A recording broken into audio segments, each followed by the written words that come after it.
having one of our What I Wish I Included in My Textbook or My Book webinars.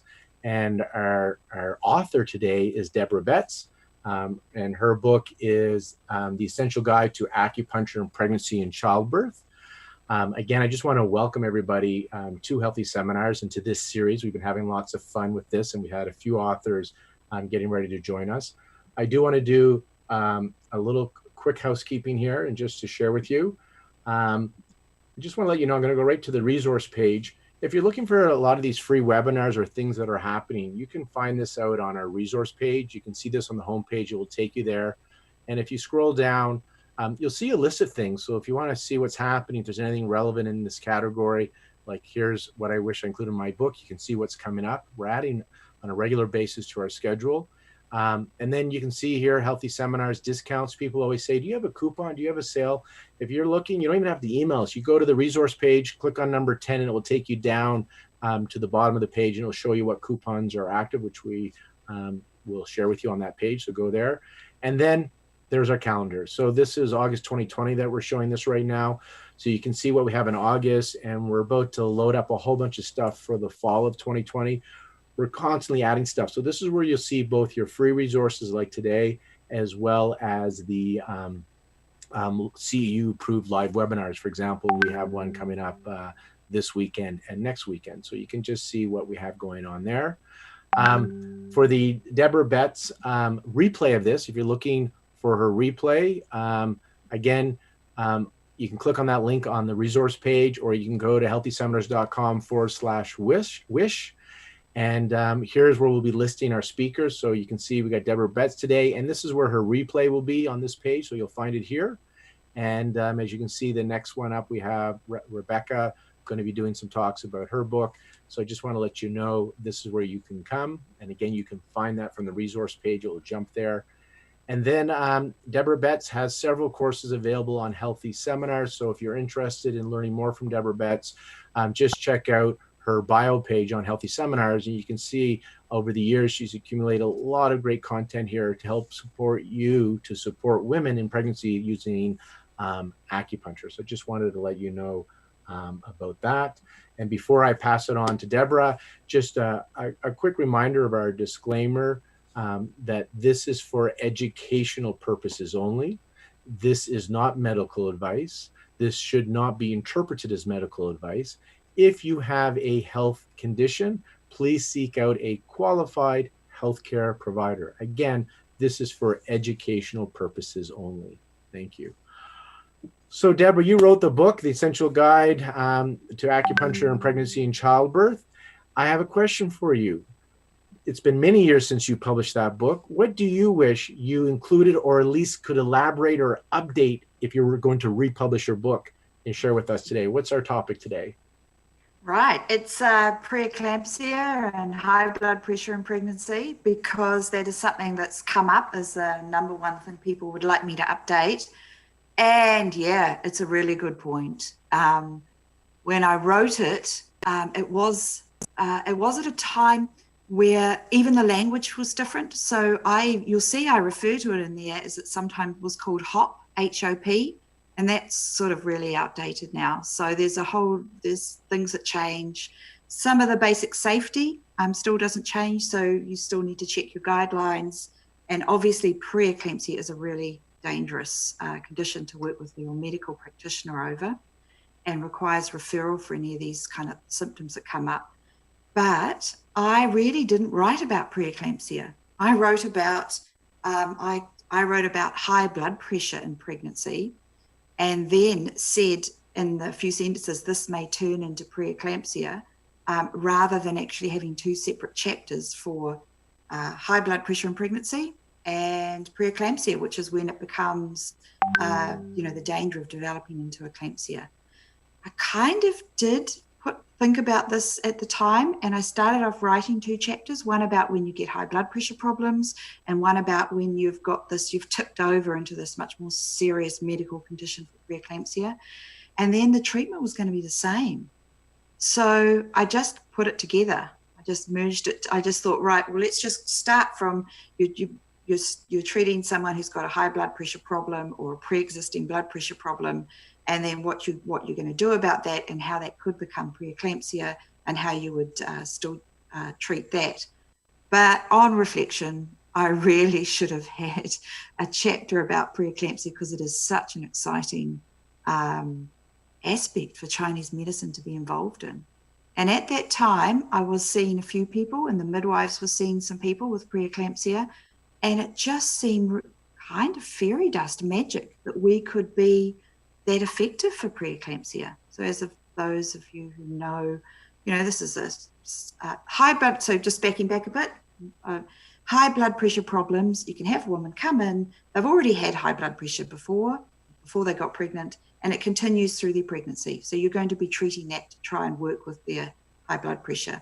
You can have women who develop high blood pressure in pregnancy. They never had it before, but now they've got high blood pressure problems, and it never does anything else but stays as a blood pressure problem. And that is, they've obviously been monitored and they've been checked, but then there is another group of women who start to develop high blood pressure, who came in with high blood pressure, and they go on to develop these other symptoms. And it's a really serious thing where they're getting the danger of babies die, mothers can die, and they're going to often need to be induced, and they will be given medication and very closely watched. And that's when they get not only high blood pressure, but protein in their urine, and their blood tests, certain blood tests that they look for, different screenings. So it would seem to me logical that we can help people who just have high blood pressure, and that's it. High blood pressure, we treat high blood pressure all the time, and they're in pregnancy, so they've been monitored, etc., but they stay nice and stable. What seems a little bit magic is that you can take the woman that people have become concerned about, and their blood tests are coming back showing these women are now on the track to preeclampsia. And usually when they start on that track, they get worse and worse and need medical intervention. And what was happening was that the midwives were saying if they gave them some acupuncture, that these women were staying really mild symptoms, or even they were improving. Their blood tests were improving, and their blood pressure was staying stable when it had been unstable. And that's kind of magic, because how could acupuncture do that when Western medicine has no idea of really how to approach that? And there's several different reasons why it might be, but one of them is about the implantation did not happen properly. And so the trophoblast cells did not go deep enough down into the uterine layers so that the arteries are not wide enough to get enough blood to the baby. So that seems something that seems very difficult for a few acupuncture points to improve. However, I did see some cases like that, and the midwives' cases are reported in the book, and I've tried to say, isn't this interesting? And now research has moved on, and there is now sleep research, and there's other research that says that you can get improvements in these women with these preeclamptic symptoms. And so now we need to put our hands up and say, hey, acupuncture, this can be a really useful thing for us. And whether it's because it's reducing inflammation within the uterine environment, whether it's about helping, the points that I was giving to the midwives, which are in the book, is the large intestine 11, liver 3, and stomach 36. So that was a kind of a baseline that they were finding useful. And then obviously I would add in some constitutional points for the woman, but that's what they were doing in finding positive changes in women who had crossed the line from just blood pressure monitoring to needing to be monitored because they had abnormal biomedical tests that indicated they were on that preeclampsia track. And that was kind of stunning. And I now think that we could really be influential in this field. And I wanted to share with you an article from a colleague who has written about this. So just to show you the huge potential, and moving on from a few sentences in my book about, hey, the midwives have found this useful, to let's investigate this further. Let's really start putting some case histories out there. I know there's some more people are writing about this. This could become something that we become really be able to talk to the Western medical colleagues about referring women to you for.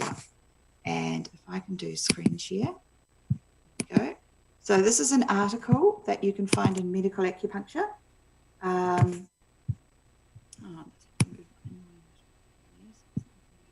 Up and down. So here's this article. It's in Medical Acupuncture. So if you want to find it, you can go to the journal site, or you can go to PubMed.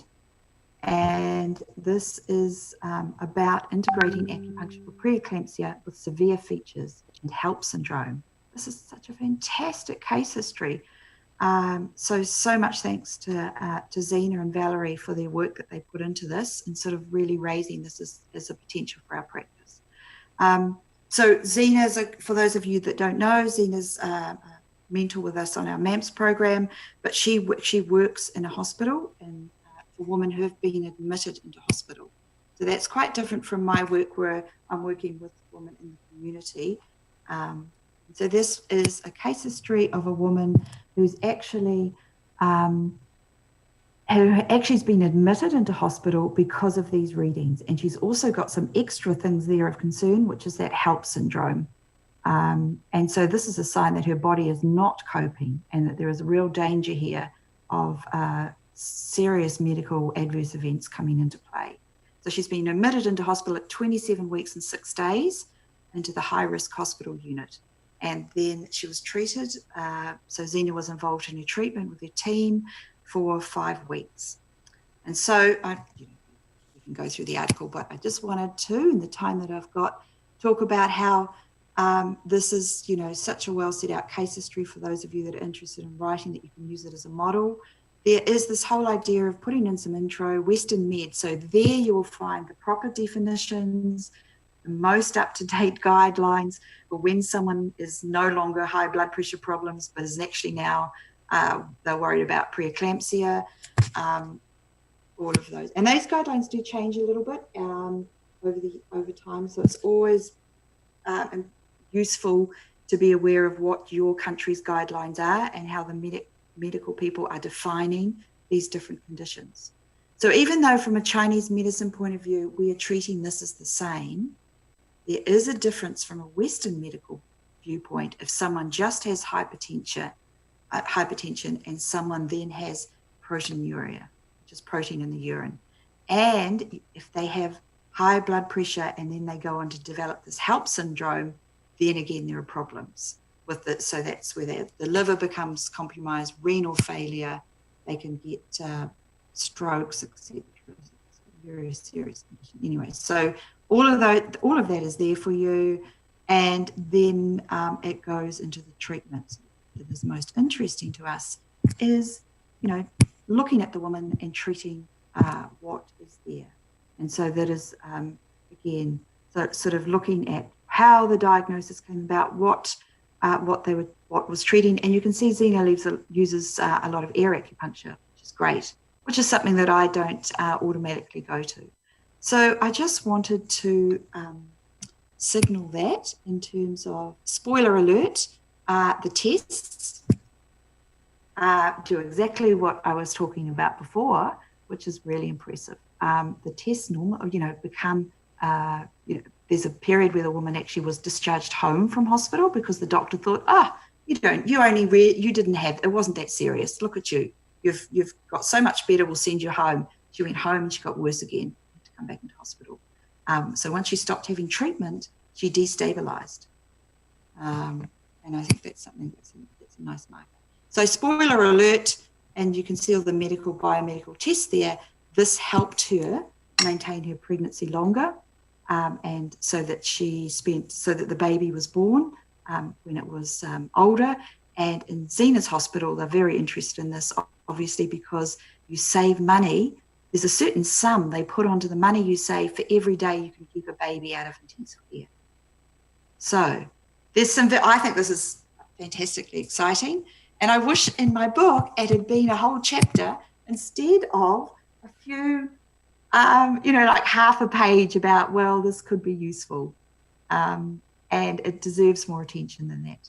So I'd like to bring it up as a star treatment now. And I definitely would make 2 chapters now if I was rewriting my book to make that clearer. And I just also want to thank all the people for bringing that up as questions. It means you're reading the book and saying, oh my goodness, this isn't, why is high blood pressure and preeclampsia sort of shoved together in the same sentence? So I think that's extremely useful for me to know that people are actually reading it and thinking about this and seeing in their practice, things wanting to treat these conditions. What year was your book published, Deborah? 2006. So it was published in 2006, and that means it was written before that because it takes time. Oh, yeah. Yeah, like 5 years. So on and off. But, hence why we have what I wish I included in my book, because it's not easy to just publish the book over and over again. So now you get to fill in the gaps. So rather than one sentence, now you have a chapter on high blood pressure, gestational high blood pressure, and you'd have one on preeclampsia. If you have any questions or you want to share some of your own stories, please let us know in the chat room. And Deborah, I'll share with you just anecdotally. This was, I'm trying to think of how old her child is now. So it's a good 5+ years ago. When in one of your courses you talked about the high blood pressure and the empirical points of stomach 36, large intestine 11, liver 3, which now we see there's more research behind it. She was an interesting case because she had a heart condition from birth, so she had a pacemaker in, and she developed high blood pressure in her pregnancy, and they were having trouble. They were watching it and deciding what to do with her, and she was wearing a heart monitor when she came to see me, and so as part of the pattern treatment. But I do remember specifically the stomach 36, large intestine 11, liver 3, and what was neat because her monitor was on.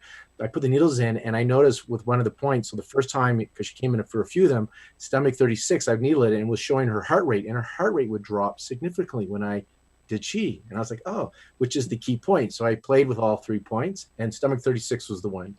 And then our next visit, it was like large intestine 11. It wasn't stomach 36. So I don't know the wrong reason, but I thought, which one is the great point? Because I could see what was going on with her monitor. But for her and for me, it was incredible to get that feedback while she's on the table, and by playing with different needles the heart rate would come down. I think on my table she was in the mid 90s resting, and then when we would needle it and get the Dachi, it would drop down into the low 70s for her. So and then it would slowly climb back up, and like very slow over several minutes, and then if I play with the needle again. So I just wanted to share that story, and that was from one of your courses, that combo of 3 needles. Right. And I do think it says something very, interesting about our medicine and the diagnosis, in that to me, there is that kind of baseline often of these have been handed down to us. I mean, I didn't come up with those points. Those are the points that are kind of traditionally used to help, to calm things down. So that idea of there's a baseline, these points are very effective for a wide range of things, and they've been handed down to us like little gold and said, these are really useful points. And they work in harmony with the body to bring it back into homeostasis. And it isn't that there is a point for high blood pressure and that there is a point, for certain things. It's that we want to get the body back into homeostasis. And that we do have this individual diagnosis that we can add to that as well. That, for me, sometimes it might be yin tang or something that I think is doing most of the heavy lifting. But we have that, so it's fantastic. Makes it so interesting to talk about what we do in clinic. Perfect. So I think Sandra's found some questions on one of our docs that just came in. So documents, Sandra, you want to pose those questions, please, since I don't have access to those.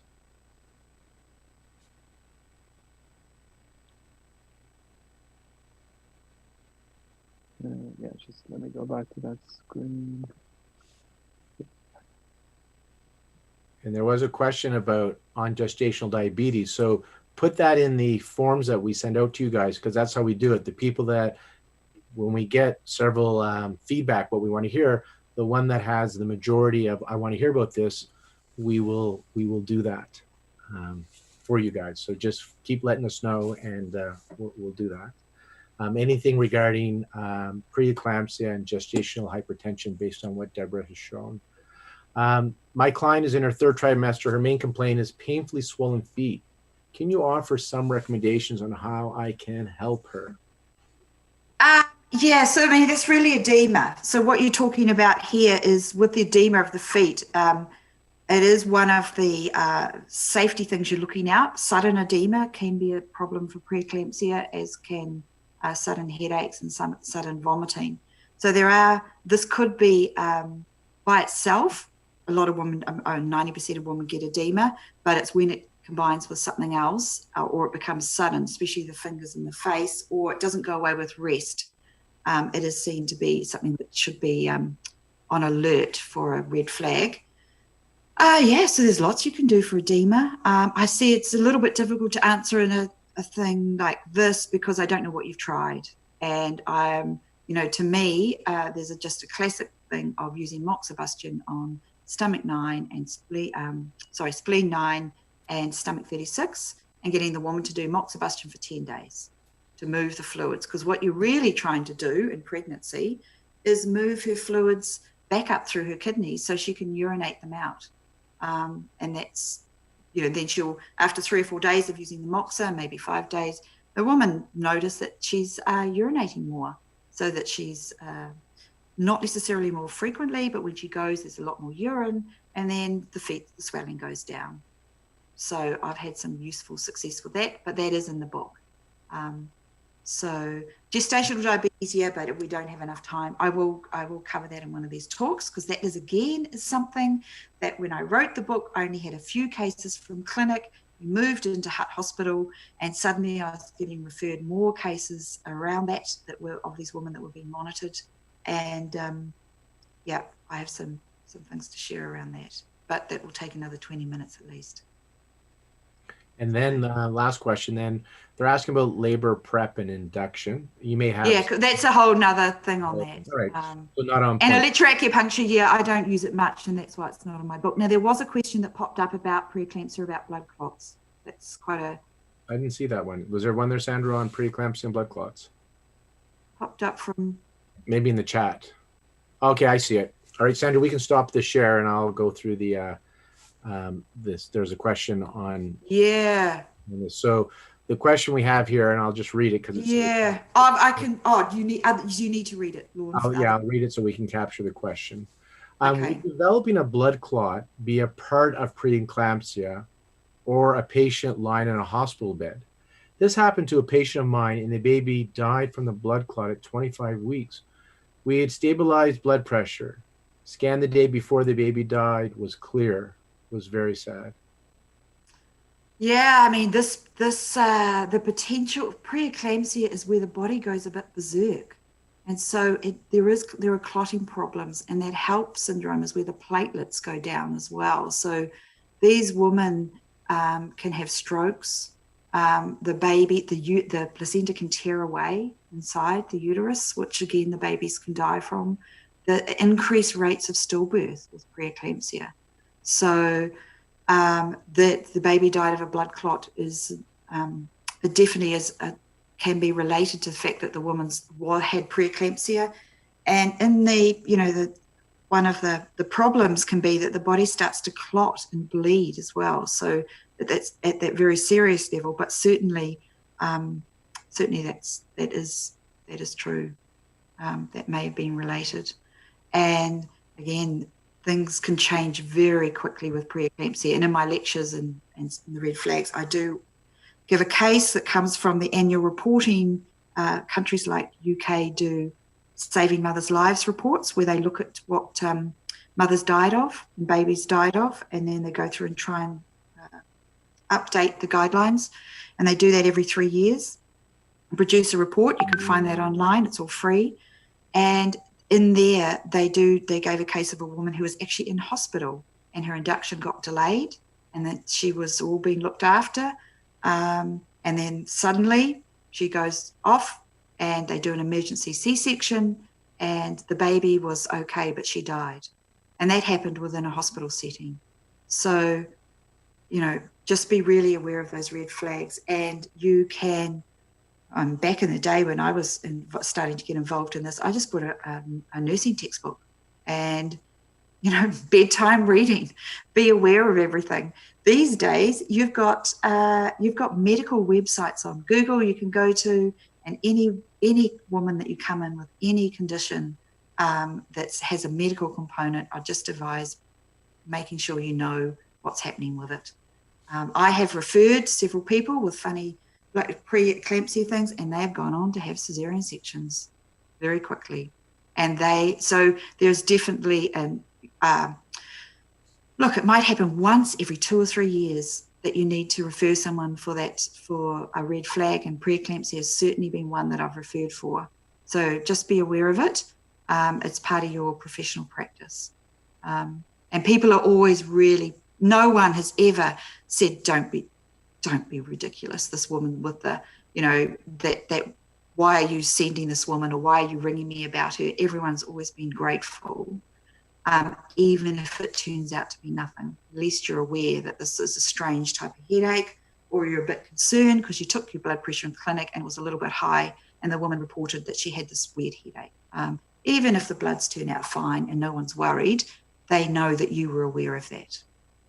So, Deborah, I want to thank you very much. I want to remind everybody that Deborah has her book, The Essential Guide to Acupuncture in Pregnancy and Childbirth. And she also has several courses online at Healthy Seminars. And do check out Healthy Seminars. Has several courses by several amazing practitioners, including Deborah, on treating women in pregnancy, either with acupuncture or herbs, or a combination of. We even have one coming up this weekend by Dr. Hamid Montakov, who's a medical doctor that did delivery and obstetrics and is trained in acupuncture. So again, for Deborah, you can go to her presenter page on Healthy Seminars to watch this replay. We keep it up for 48 hours after this live webinar. Go to healthyseminars.com/wish, as in what I wish I included in my book. And or you can find it again if you go to the healthyseminars.com/resources. The link on August 6th will take you to the replay page where you can watch this again and see what else is happening, because we're always adding stuff for your enjoyment. And as I mentioned, those that are always looking for coupons or discounts, on the resource page number 10, if you click that, it'll let you know if there is an active coupon or not. Deborah, again, thank you very much. You guys, thank you for your questions. Until next time, enjoy yourselves and be safe. And Lorne, thank you. 1, creating this opportunity, and 2, being here to do this when you're on your break. That's right. I'm on a little holiday. Behind me are that's right. Bunch the virtual screen. I can let them know my soon. And thank you to my team as well for being here and making this smooth for everybody. So thank you, thank everybody. It's a good cohesive group we got here going.